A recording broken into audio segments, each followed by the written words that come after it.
Welcome to Chillin' 101. We hope this video helps. You start with clean, moisturized skin and a thin primer. This prevents patchiness and helps blend.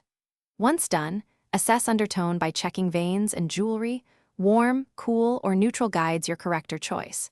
For medium brown Indian skin, use salmon peach. For deeper tones, pick burnt orange shades. For lighter warm tones, a light peach works. Make sure to test a small area on the jaw to confirm blend before proceeding to conceal and foundation. You apply a thin dot of corrector only where the discoloration sits. Less is more.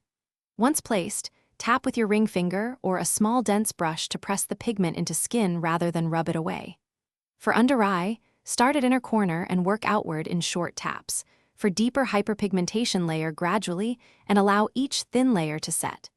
Make sure to keep edges feathered so the next foundation layer won't reveal hard lines. You set corrected areas with a small amount of translucent powder to lock pigment and prevent creasing. Only set where needed.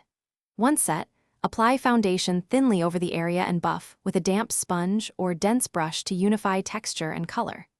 Make sure to check in natural light and adjust warmth with a touch of warm-toned concealer if the area looks ashy. If color shifts or creases, gently remove excess product and repeat thin layer. Thanks for watching. Consider subscribing if we helped you.